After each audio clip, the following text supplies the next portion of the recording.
وہ شہید ہو گیا۔ یا رسول اللہ صلی اللہ علیہ وسلم، آپ نے کل اعلان فرمایا ہے کہ احد کے لیے جانا ہے، اور رات ہی کو میرا بیٹا مجھے خواب میں ملا ہے، اور میں نے دیکھا ہے وہ تو جنت کی نہروں کے قریب سیریں کر رہا ہے، اور مجھے کہہ رہے ابا جی جلدی آ جائیں، یہاں مل کے رہیں گے، مل کے وقت گزاریں گے۔ یا رسول اللہ صلی اللہ علیہ وسلم، میں بے چین ہو گیا ہوں اس کے پاس جانے کے لیے، دعا فرمائے اللہ مجھے بھی شہادت عطا فرما دے، اللہ مجھے بھی شہادت دے دے۔ صحابہ کہتے ہیں اس کی عجیب، اس کا دعا کرانے کا، ہم نے تو دیکھا تھا لوگ دعا کرانے آتے ہیں کوئی مصیبت کے لیے، کوئی پریشانی کے لیے، کوئی آزمائش کے لیے، کوئی بیماری کے لیے۔ یہ مصطفیٰ کریم کے صحابہ کا بارگاہ خداوندی پر اعتماد، توحید باری تعالیٰ پر نظر، کہ وہ کہتے ہیں ہم تو اللہ کے لیے جان دینے کی دعا کرانے آئے، دعا کریں اللہ ہمیں اپنے رستے میں شہادت کی موت دے۔ صحابہ کہتے ہیں نبی پاک نے دعا فرمائی، پھر ہم نے حضور کی دعا کو قبول ہوتے بھی دیکھا، ہم نے اپنی آنکھوں سے مصطفیٰ کی دعا کو قبول ہوتے دیکھا، ہم نے جناب خزیمہ کو احد کے میدان میں شہید ہوتے دیکھا، اور میرے رسول پاک صلی اللہ علیہ وسلم کے صحابہ ان کی طرف دیکھتے تو رشک کرتے، فخر کرتے، کہتے دیکھو یہ وہ غلام ہے جو حضور سے دعا لے کر کے دنیا سے گیا۔ آج جو لوگوں کا مرنے کو دل نہیں کرتا، آج بڑی بڑی بلڈنگیں بناتے ہیں، بڑی بڑی عمارتیں کھڑی کرتے ہیں، بڑی بڑی جائیدادیں بناتے ہیں، ہر بینک میں اکاؤنٹ کھلواتے، سرمایہ پیسہ دنیا داری بناتے، تعلقات بناتے، سیاسی سماجی رشتے، دنیا داری کے جھوٹ کے ناطے۔ توحید باری تعالیٰ پر جب اعتماد ہوتا ہے تو انسان جس رشتے کو مضبوط کرنا چاہتا ہے وہ یا خدا کا رشتہ ہوتا ہے یا محمد مصطفیٰ کا رشتہ ہوتا ہے، باقی تو پھر اس کی توجہ ہٹ جاتی، باقی تو ہٹ جاتی ہے توجہ، پھر وہ یہ دیکھتا ہے کہ خدا رسول کے ساتھ رشتہ کس طرح مضبوط ہو سکتا ہے۔ میرے بھائی، توحید باری تعالیٰ اللہ کے رستے میں مرنے کا جذبہ دیتی ہے، راہ الہی میں نکلنے کا شوق پیدا کرتی ہے۔ اللہ تبارک و تعالیٰ کی توحید جب تو کامل طور پر مانتا ہے پھر تیرا آگے بڑھنے کو دل کرتا ہے۔ حضرت سیدنا انس بن مالک رضی اللہ تعالیٰ عنہ فرماتے ہیں، الترغیب والترہیب میں حدیث مبارکہ موجود ہے، فرماتے ہیں احد کے میدان میں یا اس کے علاوہ کوئی ایسا موقع تھا کہ ایک صحابی حضور کی بارگاہ میں آئے، عرض کرنے لگے یا رسول اللہ صلی اللہ علیہ وسلم، ایک تو میں غریب ہوں، دوسرا میری شکل صورت خوبصورت نہیں، تیسرا میرے وجود سے بدبو نکلتی ہے، کوئی میرے قریب نہیں بیٹھتا، اگر میں اللہ کے رستے میں جہاد کروں، اپنی راہ خدا میں جان دے دوں، تو بتائیے میرا رب مجھے کیا عطا کرے گا؟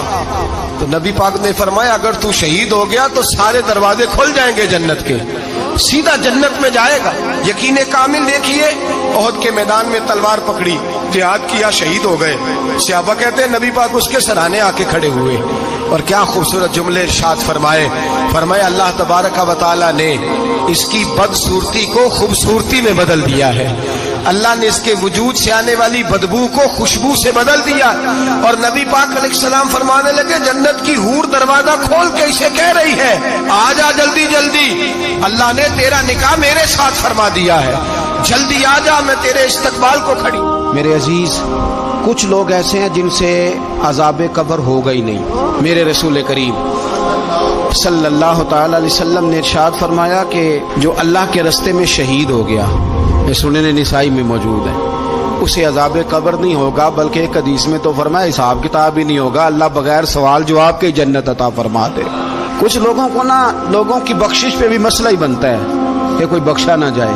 اور ایک صاحب کہہ رہے تھے جی یہ کیا معاملہ ہے کہ جمعے کو بندہ مر گیا یا فلانا ہو گیا تو اس سے حساب کتاب نہیں ہوگا، اتنے بڑے جرم لوگوں نے اتنے پاپ، اور جمعے کو مر گیا تو بخشا جائے گا۔ تو میں نے کہا جرموں کا بھی اسے حساب اللہ لے لے گا، لیکن میاں حساب کتاب کی ڈیوٹی نہ اللہ کی ہے تو بہتر یہ ہے کہ اسی کے ہاتھ میں رہے، تو نہ اپنے ہاتھ میں لینے کی کوشش کر۔ سنن ترمذی کی حدیث، ہمیں پتہ نہیں کیا مصیبت ہے، ہمیں پتہ نہیں کیا مسئلہ ہے۔ ایک جنازے سے میں نکلا، آپ یقین کریں کبھی کبھی کلیجہ پھٹ جاتا ہے، میں ایک جنازے سے نکلا تو میرے ساتھ ایک بندہ جنازہ پڑھ کے نکلا تو کہنے لگا جی پیر صاحب دیکھیں آج کتنی دنیا آئی ہے، حالانکہ یہ بندہ اس طرح کا تھا، اس طرح کا تھا، اس طرح کا تھا۔ میں نے اسے کہا یار تجھے تو فکر ہی لگ گئی ہے کہیں جنت میں چلا ہی نہ جائے، تو اس طرح کرنا جنت کے دروازے کے سامنے کھڑے ہو جانا ڈنڈا لے کے کہ میں نے نہیں جانے دینا۔ شرم آنی چاہیے ہمیں۔ اللہ فرماتے ہیں جنت اتنی چوڑی ہے جتنے زمین و آسمان، اس کی چوڑائی زمین اور آسمان کے برابر ہے، تو ہم تو اپنے علاوہ کسی کو جانے نہیں دینا چاہتے جنت میں۔ اور بس کریں، جنت خدا کا فضل ہے، اور اللہ فرماتے ہیں میرا فضل میں جسے چاہتا ہوں عطا کرتا ہوں۔ یہ سنن ترمذی کی حدیث، اور اس کے راوی حضرت عبداللہ ابن عمر رضی اللہ تعالیٰ عنہ، نبی پاک علیہ السلام نے فرمایا جو مسلمان جمعے کے دن یا جمعے کی رات کو فوت ہو اس کو اللہ تعالیٰ قبر کی آزمائش سے محفوظ رکھتا ہے۔ جو جمعے کی رات فوت ہو جائے یا جمعے والے، یعنی جمعے رات اور جمعے کی درمیانی رات چلا جائے یا جمعے والے، تو اللہ اسے عذاب قبر سے، تو میرے عزیز جو بندہ شہید ہو اس سے عذاب قبر نہیں ہوتا، جو آدمی جمعے کے دن یا جمعے کی رات چلا جائے اسے بھی عذاب قبر نہیں ہوتا۔ اور میرے رسول کریم صلی اللہ تعالی علیہ وسلم نے فرمایا جو بندہ ایک دن اور ایک رات، یہ حدیث صحیح مسلم میں، سنن ترمذی میں، مصنف عبد الرزاق میں موجود ہے، ایک دن اور ایک رات اللہ کی رضا کے لیے اسلامی سرحد پہ پہرا دے۔ میں اور آپ سوئے ہوئے ہیں، لیکن وہ لوگ جو فوجی بارڈروں پہ کھڑے ہیں، دیکھو مدینے والے محبوب کس کس پہ کرم فرماتے ہیں۔ ساری عمر نہیں، 24-25 سال کی سروس نہیں، فرمایا ایک دن اور ایک رات اللہ کی رضا کے لیے جو اسلامی سرحد پر پہرا دے، مسلمانوں کو کافروں سے بچائے، رب اسے عذاب قبر نہیں دے گا، اسے اللہ تعالیٰ اپنے فضل سے معاف فرما دے گا۔ ایک رات اور ایک، آپ کیا سمجھتے ہیں کہ ان فوجیوں کی کوئی چھوٹی شان ہے؟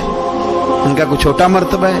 ایک دن اور ایک رات اگر یہ پہرا دیں تو اللہ انہیں اتنا انعام عطا کرتا ہے۔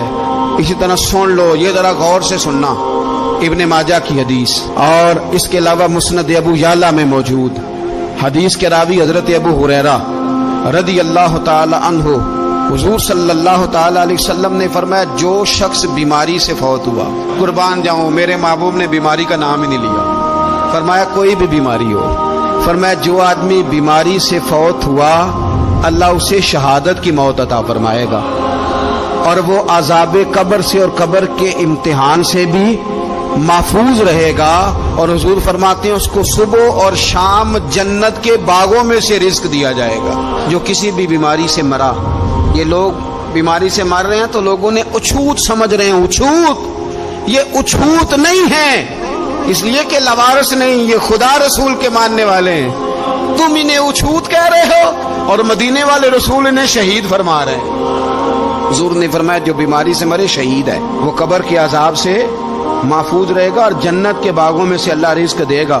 لوگ کہتے ہیں دیکھو جی بڑا تانگ ہو کے دنیا سے گیا ہے، تو اس بندے کو بھی عذاب قبر نہیں ہوتا۔ اسی طرح جو بندہ سورہ ملک پڑھتا ہے، سنن ترمذی میں حضرت ابن عباس سے روایت ہے کہ حضور صلی اللہ علیہ وسلم کے ایک صحابی نے ایک جگہ خیمہ لگایا تو وہاں سورہ ملک پڑھنے کی آواز آتی تھی، کوئی بندہ پڑھنے والا نظر نہیں آتا تھا۔ جب حضور کی بارگاہ میں عرض کیا تو فرمایا وہاں قبر تھی اور قبر کے اندر بیٹھ کے میرا صحابی سورہ ملک کی تلاوت کر رہا تھا۔ اگر ہمیں خسرہ نمبر یاد ہو جاتا ہے نا اپنی جگہ کا، اور ہمیں پتہ ہوتا ہے کہ میرے والا حصہ کتنے کروڑ کا ہے، اگر ساری کہانیاں ہمیں یاد ہوتی ہیں تو سورہ ملک بھی ہمیں یاد ہو سکتی ہے۔ موبائل پہ اس کو ریکارڈ کر لیں، پھر اس کو سنیں کبھی بھی سورہ ملک میں۔ اور ہمارے سلسلہ عالیہ میں تو سورہ ملک وظیفہ ہے، ہمارے الوظیفۃ الکریمہ میں اعلیٰ حضرت نے لکھا ہے کہ رات کو سورہ ملک اور سورہ یاسین کے بغیر سونا نہیں۔ سورہ ملک اتنی شاندار صورت ہے کہ نبی پاک صلی اللہ علیہ وسلم نے فرمایا یہ قیامت کے دن اللہ کی بارگاہ میں ناز سے جھگڑا کرے گی اور کہے گی اے اللہ یہاں تو میرے پڑھنے والے کو جنت عطا فرما یا مجھے قرآن پاک سے علیحدہ کر دے، تو رب کریم پھر اپنے فضل سے پڑھنے والے کو جنت عطا کرے گی۔ میری اپیل ہے ہر اس شخص سے جو کسی بھی مشکل کا شکار ہے، کسی بھی آزمائش کا شکار ہے، کسی بھی ذہنی پریشانی کا شکار، وہ کسی بھی قسم کے دباؤ کا شکار ہے، کسی الجھن کا شکار ہے، کسی تکلیف میں ہے، کسی درد میں ہے، فقر میں ہے، آزمائش میں ہے، قرض میں ہے، بیماری میں ہے، پریشانی میں ہے، وہ اپنے رب کی بارگاہ میں استغفار پڑھے، استغفر اللہ ربی من کل ذنب واتوب الیہ، کثرت کرے، نہیں تو استغفراللہ استغفراللہ استغفراللہ کثرت سے پڑھے. کسی بھی صورت میں اپنے مالک کے حضور استغفار کرتا رہے، کرم ہوتا رہے گا، رحمت ہوتی رہے گی، بخشش ملتی رہے گی، اللہ درگزر فرمائے گی. حضرت امام حسن سے آ کے وظیفہ پوچھا، اس شخص نے کہا حضور اولاد کوئی نہیں تو وظیفہ بتایا. تو آپ نے فرمایا استغفار پڑھا کر. کیا کر؟ اس نے کہا ٹھیک ہے. تو حضور پھر میں دوبارہ کعبہ ہوں تو امام حسن کہنے لگے بے اولاد ہے نا تو، استغفار کا وظیفہ بتایا نہ؟ کہا ہاں. فرمانے لگے اب اس وقت آنا جب اللہ تجھے 10 بیٹے عطا کرے گا. کتنے؟ 2 4 نہیں، 10 ہی کہہ دیے. تو حضرت امیر معاویہ رضی اللہ تعالیٰ دیکھا، کہنے لگے حسن اتنا بڑا دعویٰ. آپ فرمانے لگے میں نے کہہ دیا نا تو اللہ فضل کرے گا. ہاں ہاں اللہ خیر کرے گا، خیر ہو جائے گی. وہ شخص کئی سالوں کے بعد آیا، کئی سالوں کے بعد. تو حضرت امیر معاویہ کو بھی ساتھ لایا، کہنے لگا حضور اللہ کے فضل سے اللہ نے 10 بیٹے عطا فرمائے، پورے 10 ہی اللہ نے دیے.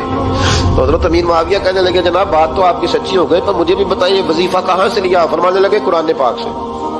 سورہ نوح کی 10 11 12 آیت پڑھو. اللہ فرماتے ہیں تم استغفار پڑھو، میں تمہاری بیٹوں سے بھی مدد کروں گا، مالوں سے بھی مدد کروں گا. تو میں نے استغفار بتائی تھی اور قرآن میرے اللہ کا ہے، رب کا وعدہ جھوٹا ہو سکتا؟ فرمایا 10 بیٹے ملنے تھے، میں نے کہہ جو دیا تھا. وہ میرے بھائیوں یاد رکھیں، استغفار اللہ کی رحمت نازل کرتا ہے. ایک ہوتا ہے خوف، ایک ہوتی ہے خشیت. خوف والے لوگ توبہ کرتے ہیں، خشیت والے استغفار کرتے ہیں. ایک ہوتا ہے خوف، ایک ہوتی ہے خشیت والے استغفار کرتے ہیں. نبی کریم علیہ السلام نے فرمایا میں دن میں 100 مرتبہ استغفار کرتا ہوں. دن میں توبہ والا کہتا ہے کہ میں بھول گیا تھا، مجھے معافی مل جائے.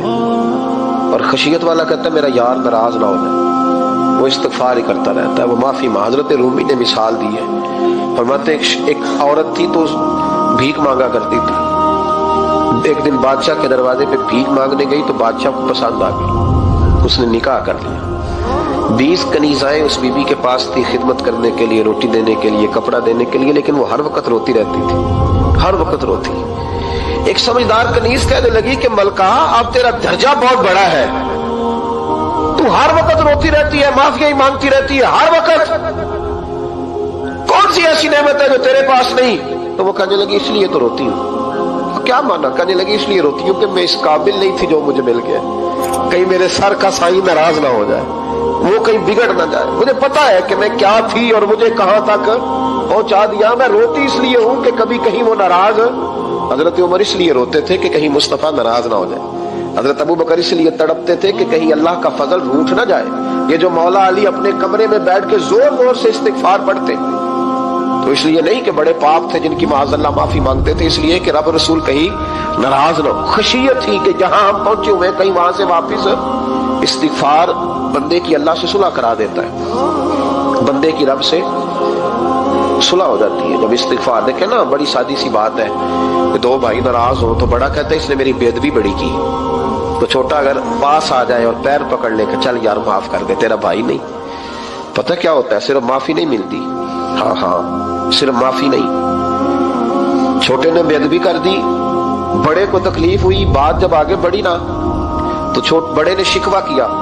جب لوگوں نے چھوٹے کو سمجھایا تو چھوٹا جب معافی مانگتا، ادھر دیکھو میری طرف، جب چھوٹا معافی مانگتا ہے نا اٹھ کے جاتا ہے اور بڑے کے پیر پکڑتا ہے تو میرا معاف نہیں کرتا، بڑا رو بھی پڑتا ہے، بڑا رو بھی پڑتا ہے. اور وہ کہتا ہے کہ وہ میں اور تو اماں کے پاس اکٹھے بیٹھتے، ایک باپ کی موٹر سائیکل پہ اکٹھے بیٹھتے، تو تیرا اور میرا رشتہ یار تو نے یہ کیوں؟ وہ جو آنسو نکلتے ہیں نا وہ درد ہوتا ہے، وہ کیف ہوتا ہے، وہ سوز ہوتا ہے، وہ لذت ہوتی ہے، وہ پیار ہوتا ہے. رب کہتا ہے تو معافی مانگ، انہو کان غفارا، تو معافی مانگ، میں تجھے معاف بھی کروں گا، تیرے اوپر رحمت بھی فرماؤں گا، تیرے اوپر کرم نوازی بھی کروں گا، تجھے نواز دوں گا، تجھے عطا کروں گا. حضرت موسیٰ کلیم اللہ علیہ السلام کا زمانہ مبارکہ تھا، قحط پڑ گیا، بارش نہیں ہوتی.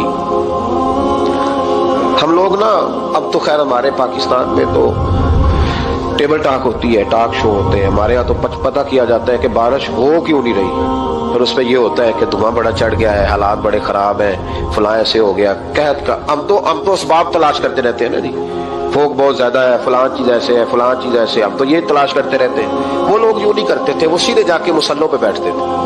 اس لیے کہ وہ کہتے تھے جب رب چاہتا ہے تو پھر کوئی چیز کسی چیز کو روک سکتی، وہ سیدھے مسلح پہ بیٹھتے۔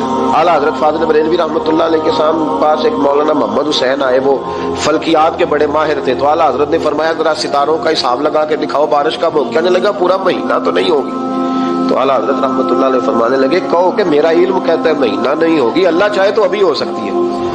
کہنے لگا جی وہ تو ٹھیک ہے پر میرا علم، وہ جیسے روز لوگوں نے پیر نیٹ ٹو سین شاہ صاحب نہیں کھولے ہوتے کہ بارش کب آئے گی، اور اس کی طرف نہ دیکھ، مسلح پہ بیٹھ، مہربانی کر مسلح پہ بیٹھ، اللہ کی بارگاہ میں حاضر ہو، اس سے معافی مانگ، اسے منا تاکہ وہ رحمت کی بارش۔ کہنے لگا جی میرا علم کہتا ہے۔ تو اعلیٰ حضرت فرمانے لگے پھر وہی بات، تو کہہ اللہ چاہے تو بارش ابھی، لیکن یہ جو اڑ گئے ہیں نا بیچارے، یہ اڑ ہی گئے ہیں، یہ جہاں الجھ گئے ہیں وہاں یہ لوگ الجھ گئے، اللہ ہمیں الجھنے سے محفوظ فرمائے۔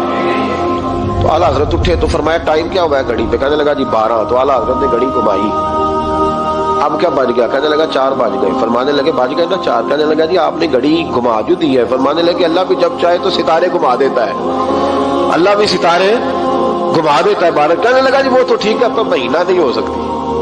اڑا ہوا بندہ اس کا کوئی علاج ہے جو اڑ جو جائے، اس کے لیے قرآن کہتا ہے وَإِذَا خَاطَبَهُمُ الْجَاهِلُونَ قَالُوا سَلَامًا، اسے سلوٹ کرو دور سے، اسے کو تو جان اور تیرا۔ کہنے لگا جی ہو نہیں سکتی پورا مہینہ۔ فرمانے لگے یار تو جا اپنا کام کر۔ وہ شخص کہتا ہے میں نے دروازہ کھولا اعلیٰ حضرت کا، کمرے سے باہر نکلا تو تیز بارش ہو رہی۔ واپس آیا تو میں نے کہا احمد رضا یہ عقیدہ کہاں سے لیا ہے؟ فرمایا دروازہ مصطفیٰ سے لیا ہے صلی اللہ علیہ وسلم۔ تو یاد رکھیں کہ اللہ کو منانا چاہیے، استغفار کرنا چاہیے۔ پھر غور کر لیں اس بات پر کہ وہ کتنا عظمت اور رفت والا شخص ہے جس کی اللہ کی نظر میں عزت ہے، جو اللہ کے ہاں قابل اکرام ہے، مالک کے ہاں۔ عزت، تعظیم اور توقیر یہ مسلمان کا خوبصورت عمل ہے، ان سے ایک اچھا اور خوبصورت معاشرہ جنم لیتا ہے۔ لیکن اگر بڑوں کو تکلیف دی جائے، بزرگوں کی بے ادبی کی جائے، معاشرے میں بگاڑ بھی پیدا ہوتا ہے اور بدصورتی بھی پیدا ہوتی ہے، بدصورتی پیدا ہوتی ہے، بدبو پھیلتی ہے۔ اس سے معاشرے کا حسن مان پڑتا ہے۔ بڑوں کو تکلیف نہ دے، آزمائش میں مبتلا نہ کرے۔ جس کو اللہ تبارک و تعالی نے ہم سے بڑا کیا ہے، علم میں کیا ہو، عمل میں کیا ہو، تقوی میں کیا ہو، یا ویسے ہی دین کے اندر اس کی داڑھی سفید ہو گئی، اس شخص کا اکرام کرے، اس کو عزت دے، اس کے ساتھ ادب والا معاملہ کرے۔ یہ چیز سنوارتی ہے مسلمانوں کو۔ آج کل بے ادبی عام ہو گئی ہے۔ معاشرے میں زیادہ پاورفل وہ لوگ ہیں جن کی زبانیں زیادہ لمبی ہیں، جو عزتیں زیادہ اتارتے ہیں، لوگ ان سے زیادہ ڈرتے ہیں۔ اپنے آپ کو ان لوگوں نے بڑا پاورفل سمجھنا شروع کر لیا۔ بلکہ بدتمیزوں کی ایک اچھی ٹیم تیار کر لی جائے تو انسان بہت بڑا اونچا عہدہ بھی حاصل کر سکتا ہے، معاذ اللہ تعالی۔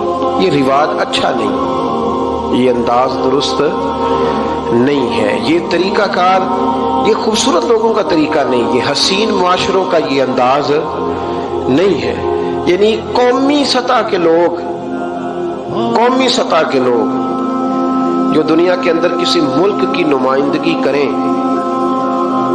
وہی اگر ایک پریس کانفرنس اور گھنٹے کے بعد دوسری پریس کانفرنس، فلانے نے کیا بات تو دوسرے نے دیا جواب، تو یہ انداز مہذب قوموں کا نہیں ہوتا، اس سے امیج خراب ہوتا ہے۔ یہی انداز اب ہمارے گھروں میں چلتا ہے۔